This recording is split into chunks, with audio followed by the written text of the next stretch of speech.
Muy buenos días, profesora. Buenos días.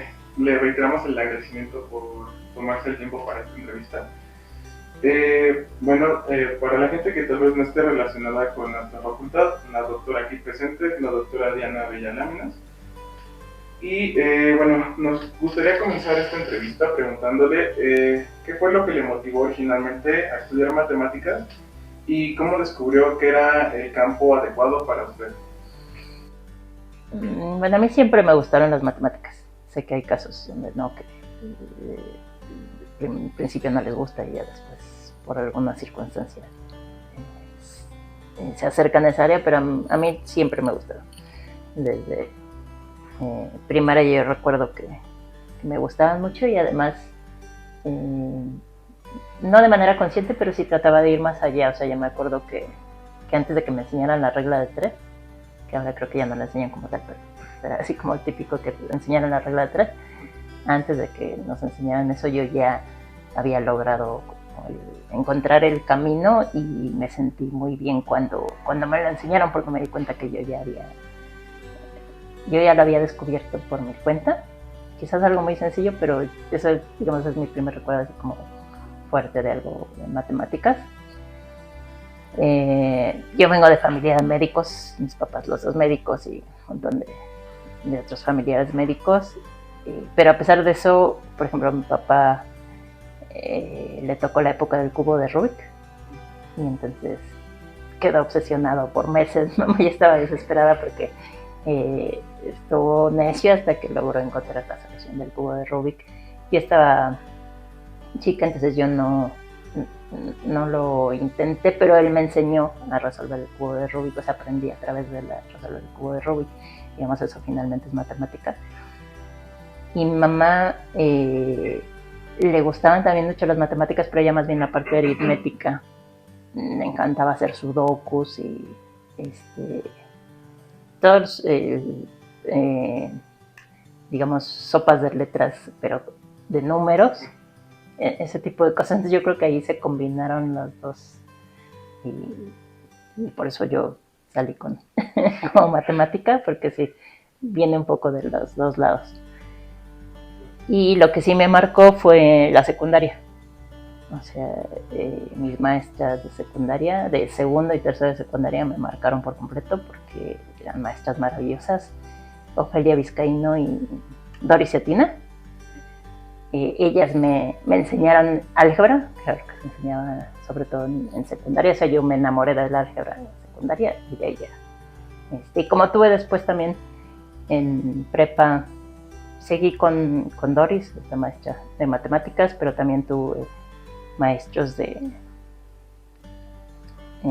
física. O sea, tuve muchos maestros de aquí de ciencias, entonces me fueron jalando, aunque en mi familia en ese entonces no había nadie del área de matemáticas.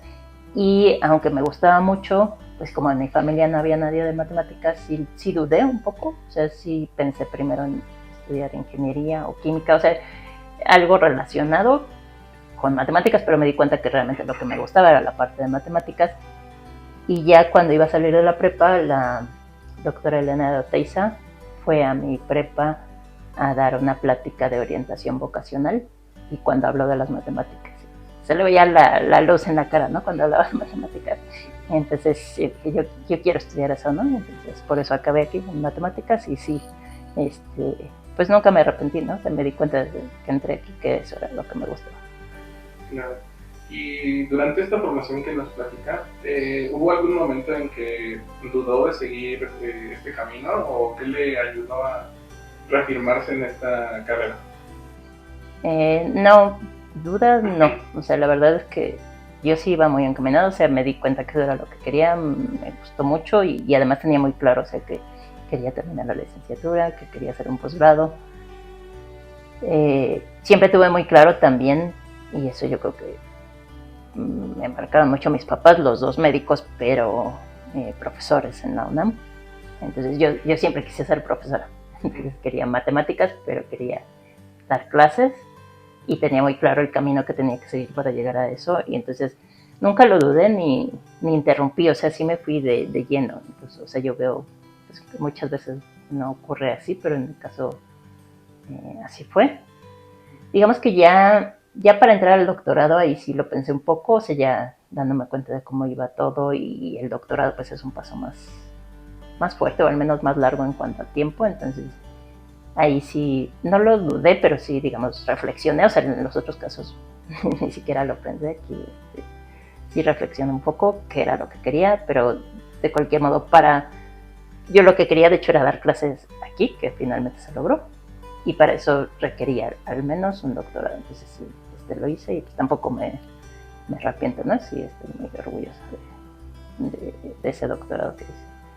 Claro, y hablando justamente de eso que le gusta dar clases, nos gustaría preguntarle qué aspectos disfruta más de su trabajo como profesora, investigadora de la Facultad de Ciencias. Pues a mí me gusta más dar clases, la verdad. Sí, me gusta más la parte de docencia que la parte de investigación. Tiene recompensas también muy bonitas la parte de la investigación, gracias a eso, el doctorado que hice. Por ejemplo, pues tuve oportunidad de viajar mucho y conocer mucha gente, ¿no? del área. Pero la docencia es mucho más directa, más inmediata, se me hace más humana, digamos. O sea, uno hace cosas de investigación y finalmente sí dejan una huella y llegan a alguien, pero se vuelve un poco ya muy restringido, ¿no? O sea, luego son cosas muy especializadas que sabe uno que nada más van a entender unas cuantas personas de todo el planeta. Entonces eso es un poco frustrante a mi parecer. Y en cambio la docencia es algo que llega a muchos, y es muy palpable la manera en que llega a muchos de ellos. O sea, es muy palpable la manera en que uno puede dejar una huella importante en los alumnos. Entonces eso es, yo creo que lo más gratificante de dar clases, el sentir esa conexión con los alumnos, darse cuenta cómo uno puede de alguna manera influir positivamente en ellos. Y incluso en la misma clase, al estar dando uno clase, como hace uno la conexión con ellos, ¿no? O sea, se da cuenta por la mirada incluso quién está siguiendo, quién está disfrutando la clase. A veces se equivoca uno y hay gente que tiene cara muy seria y si está disfrutando, si está entendiendo, pero en general lo ve uno en los alumnos, ¿no? Y eso es lo que a mí más me llena. Justamente hablando de eso, ¿usted qué habilidades considera esenciales para tener éxito en matemáticas, más allá del gusto por resolver problemas, tal vez? Pues yo creo que algo que ya debe uno traer y que a lo mejor se acentúa más al estudiar este tipo de carreras, tiene uno que ser un poco obsesivo. O sea, tiene uno que insistir en el problema y tener esa obsesión por resolverlo, y no dejarlo hasta que no lo resuelva uno, aunque pasen años incluso, ¿no? A veces estos problemas tardan mucho, pero se necesita esa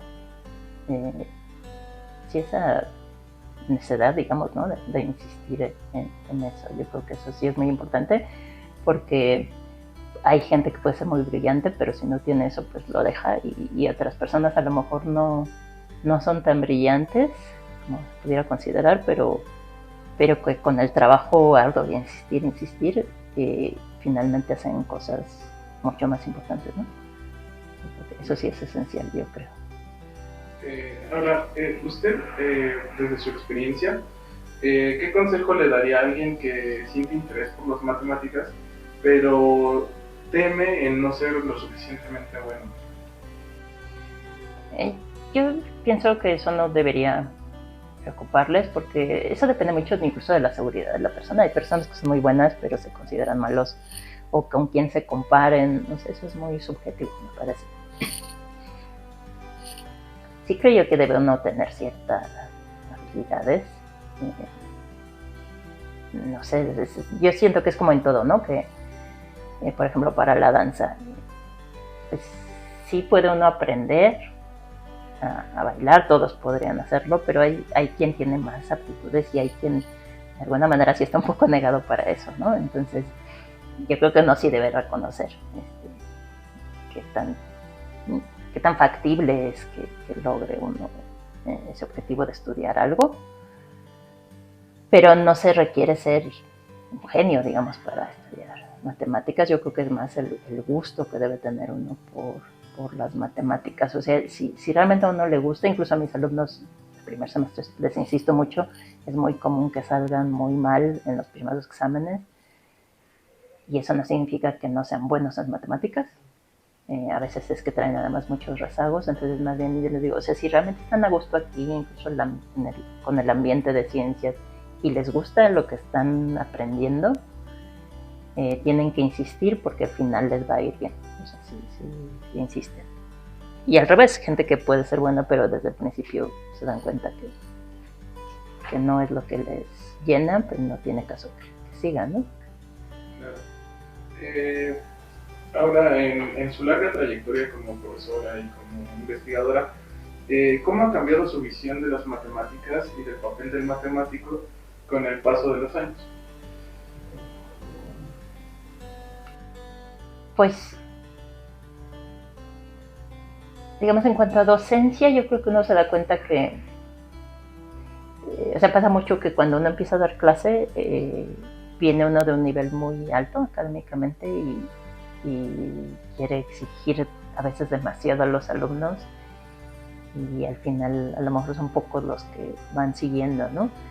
Siento que conforme va pasando el tiempo uno aprende a bajarse un poco. Obviamente con la experiencia pues va uno aprendiendo también a explicar mejor, a encontrar la mejor manera de que los alumnos entiendan. Pero quizás es eso, ¿no? Como aprenden a adaptarse más a ellos, y además tiene uno que ir cambiando, eso es complicado, pero también va uno cambiando conforme cambian las generaciones, ¿no? Y los cambios cada vez han sido más rápidos, entonces tiene uno que adaptarse a esas nuevas generaciones. Y digamos, de manera general en las matemáticas, lo que yo sí veo hoy, pero se me hace que es una tendencia no solo de matemáticas, sino de otras áreas, o sea, que todo va más a un enfoque interdisciplinario, siento yo, o sea, que a mí no me tocó, o sea, yo me fui de lleno en matemáticas, y matemáticas muy puras, además en mi caso, pero siento que cada vez es más necesario pues conocer más de otras áreas y participar en proyectos donde haya no solo matemáticos, sino gente de otras áreas, que eso sí enriquece mucho la ciencia en general. Porque pues a mí cuando me tocó, incluso me acuerdo de una amiga, cuando yo estaba en el doctorado, decía que, platicando con otra persona, decía que ya no conocía matemáticos que pudieran trabajar nada más con un lápiz y papel. Y ella le decía, no, yo sí conozco a una, y se refería a mí. Pero cuando me lo platicó le dije, pues no, ya no, porque en el doctorado tuve que aprender a programar y usar la computadora.